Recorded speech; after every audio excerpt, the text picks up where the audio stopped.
Hello everyone, welcome back to my channel. Wisteria here. I think this is the Tales of Shropshire, but I think this one is called Humprey Kynaston.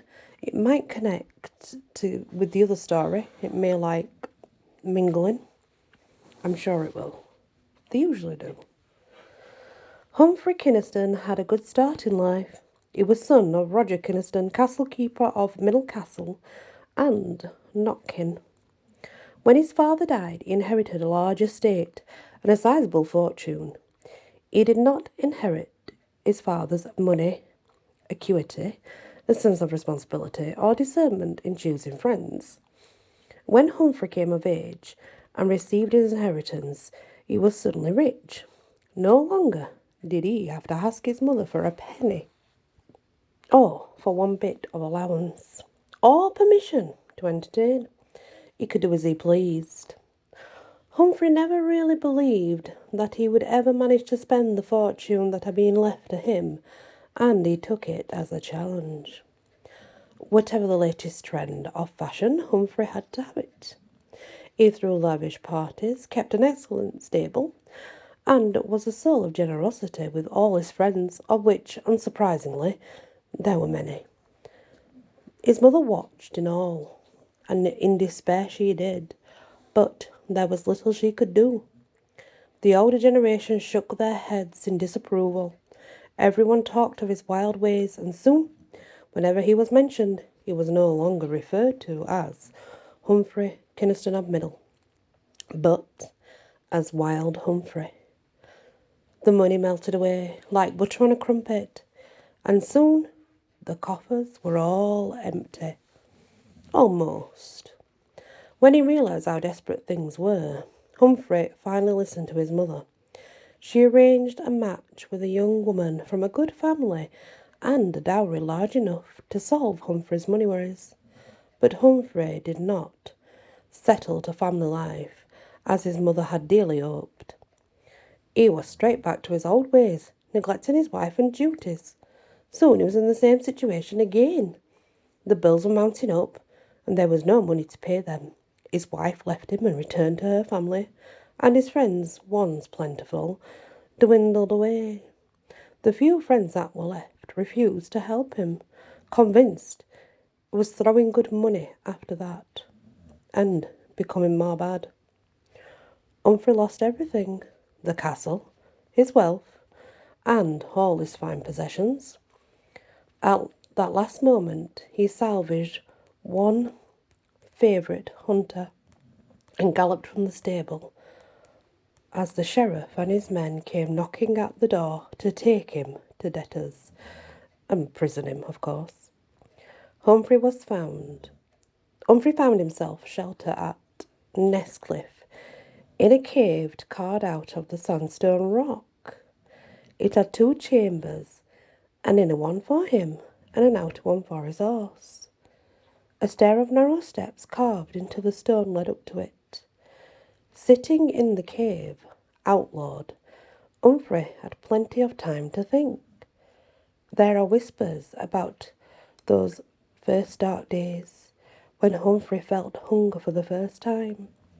Days when despair gnawed at his soul, and there seemed no escape from his debts, no escape from the sheriff, or the life of shame and dishonesty.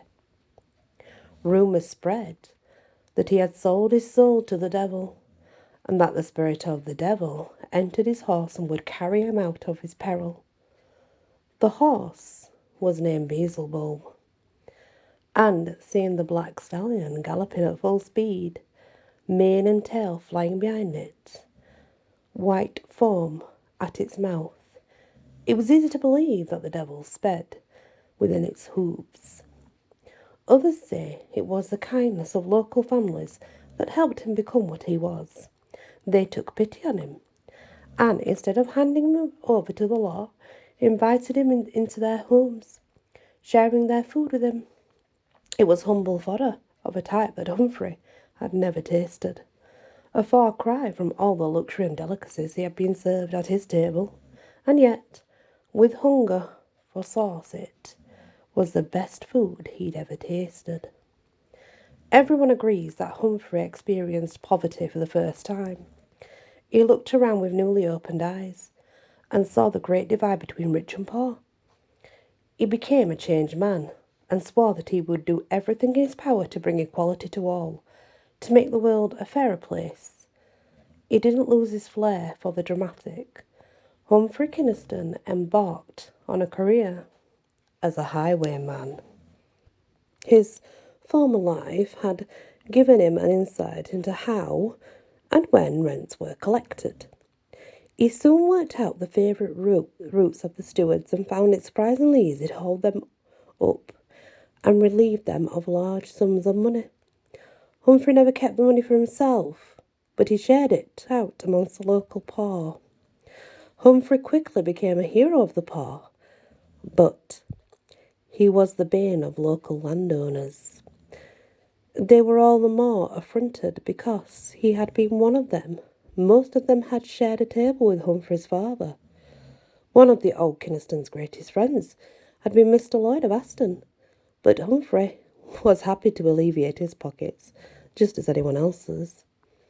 Mr. Lloyd was determined to be rid of Humphrey, the rotten apple in his friend's bloodline, and he offered large rewards for his capture. Humphrey was not impressed, though not really surprised. He knew Mr. Lloyd would easily turn against him. Early one morning, he whistled his horse, jumped on its back and set off for Aston Hall. He arrived around noon and rode into his courtyard. He sent up his name and a request for a few words with Mr. Lloyd, who could barely believe his ears. He rushed over to the window and sure enough, there was wild Humphrey, waiting outside his own front door. Mr. Lloyd emerged, all smiles, and politely invited Humphrey in. Thank you, but no. I've urgent business and I'm short of time, Humphrey returned. Still, I couldn't pass the house of such a good friend of my father's without calling in to give him my regards. On the other hand, the road has put dust in my throat, and I wouldn't say no to a draught of ale. A silver tankard was duly brought out and handed up to Humphrey, who drank to the host's health, and then coolly slipped the tankard in his pocket. In the meantime, Mr. Lloyd had signalled his servants to close the gates, and as the gates were closing, Humphrey nodded his head to Mr. Lloyd, wheeled his horse around and sped towards the gate and leaped over both gates and the servants at such a speed and was away with the distance. Humphrey's life began to settle into a routine. Every Sunday his mother would come to visit him in the cave and bring him his dinner. On Monday mornings, the local people would come and gather at his cave, and he would share out all the money he had stolen in the week before. In return, they looked after Humphrey well. They brought food for him and his horse, made sure he had blankets to sleep under, clothes to wear, and all of life's necessities. They helped keep his location a secret, and though the rewards were large for his arrest, and they grew greater and greater, none of the local poor ever tried to claim it. A farrier lived close to Humphrey's cave, and he regularly reshod Beelzebub, sometimes with the shoes on backwards, so a trail would lead in the opposite direction, sometimes with a cross, or with any one of the different patterns, hundreds of them, so that Humphrey's pursuers could not recognise his trail, and therefore they could not follow it back to the cave. Humphrey's horse, Beelzebub, was key to his success. The bond between horse and rider was uncanny. They seemed to think as one. When not riding him, Humphrey used to turn Beelzebub loose and whistle when he needed him again. Unbeknownst to Humphrey, Beelzebub had one favourite field where the grass must have been particularly sweet. Eventually, the farmer to whom the field belonged had had enough. Once or twice he might not have minded, but this seemed like every single day. So, when he saw the horse munching and grazing on his best, the next time it happened he called all his labourers together and equipped them with ropes to catch the stallion. They made a circle around the horse and slowly advanced towards him. The animal continued pulling the grass, showing no sign of having noticed them. The circle tightened. Beelzebub grabbed a last few mouthfuls of grass, then lifted his head and headed toward one of the men, picking up speed.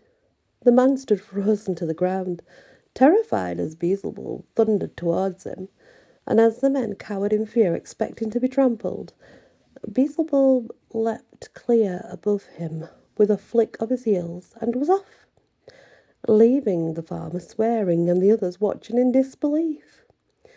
Another time, Humprey was visiting the mother of one of the many families who had shown him kindness. She lay sick with a fever, and he brought her a basket of delicacies to tempt her appetite. While he was inside, a young lad saw Humphrey's horse wandering free and couldn't resist the temptation. He jumped upon Beelzebub's back, who actually allowed the lad to ride him away. When Humphrey came out of the cottage, he whistled for his horse. Beelzebub pricked up his ears, bucked the lad high up into the air, and cantered back to his master, leaving the would-be thief with a sore backside and a lesson learned. Without the aid of Beelzebub, Humphrey's career as a highwayman would have been short-lived. Beelzebub's swift hoofs outdistanced all pursuit and saved him from capture on almost a daily basis. Humphrey's horse was as notorious as Humphrey himself, probably more so actually. His most famous accomplishment came when he was in greatest peril.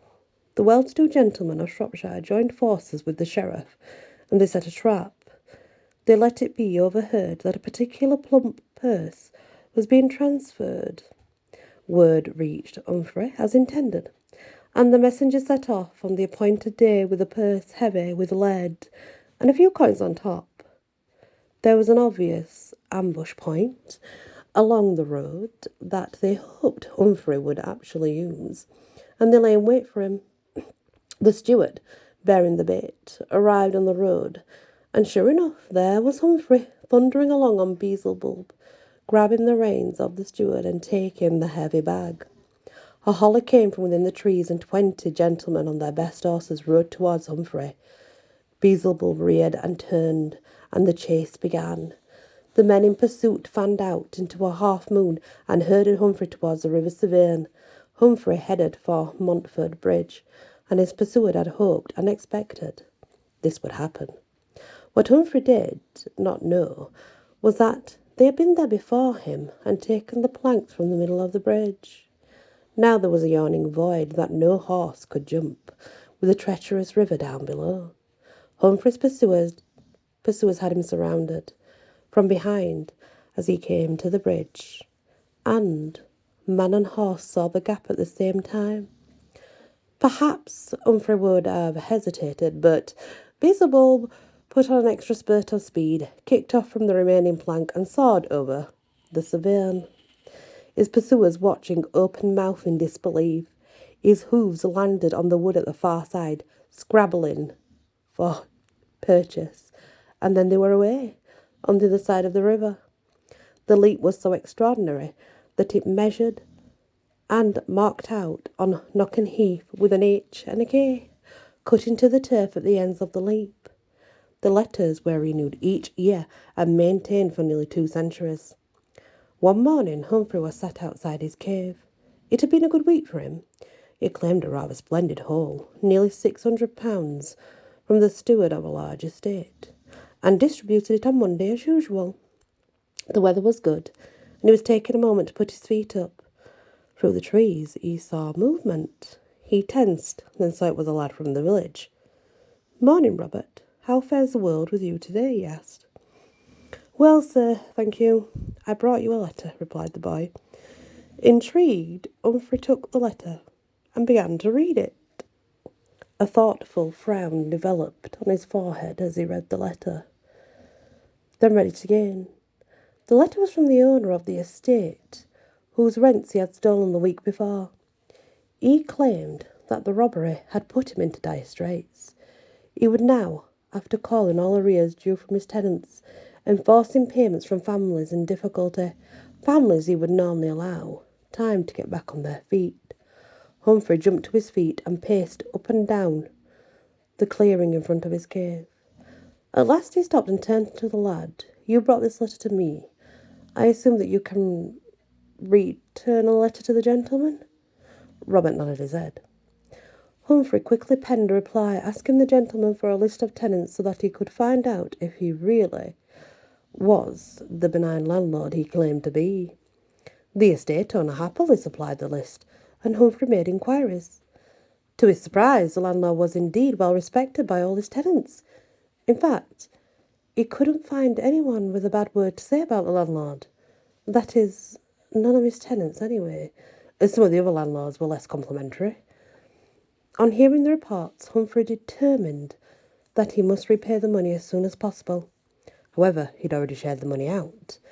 As he pondered this new quandary, the answer arrived, a report that a Shrewsbury landlord with an estate near Oxfordstry had just given orders to his stewards to call in all rents that were due, regardless of circumstances, from all his tenants on the estate. Humprey lay in wait for the steward on his way back to Shrewsbury. The steward didn't stand a chance, and in moments the clanking backs were light once more, though he had heavy news to carry to his master. Humprey met the honest landlord in a wood near Old Westry and repaid the exact amount to the farthing. Humprey was never captured. In fact, eventually he was pardoned. Even so, he stayed in the cave to the end. During one of his visits to the sick, he caught a fever, and as he lay pale and sweating, there was a constant stream of visitors bringing soup, syrups, blankets and balms.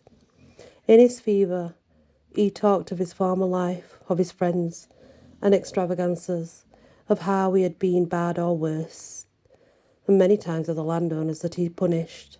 Most of all, he talked about his wife, the woman who had come into his home bringing her fortune and dreams with her, and how he had used and ignored her.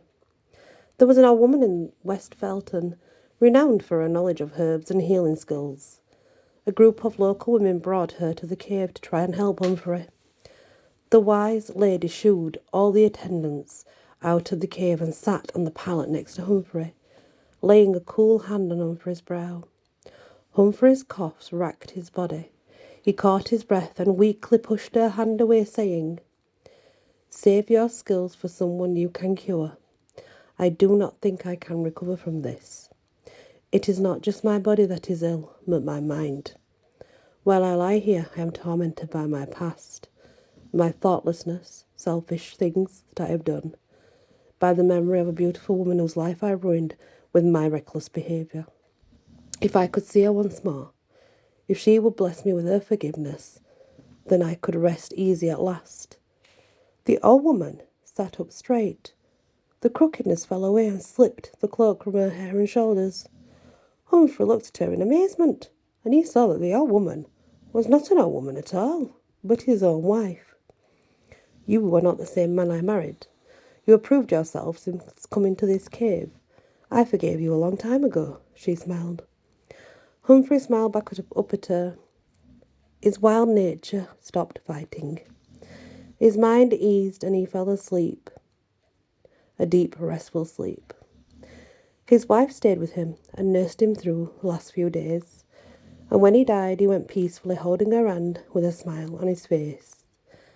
As for Beelzebub, he was nowhere to be found after that. The end. Okay. So that's the tale of Humprey, which, again, could also be somewhat part of the Monk's Tale, somewhat part of Ippican, I suppose. I mean, Ippican lived in a cave, and his horse was meant to be pretty fast and stuff, so maybe they're all interlinked, or maybe they're all the same tale told differently over the years, who knows. But they definitely seem very similar, and then when you look at them, they also seem very similar to Robin Hood tales, so I find them very interesting indeed. Thank you for listening, and many blessings.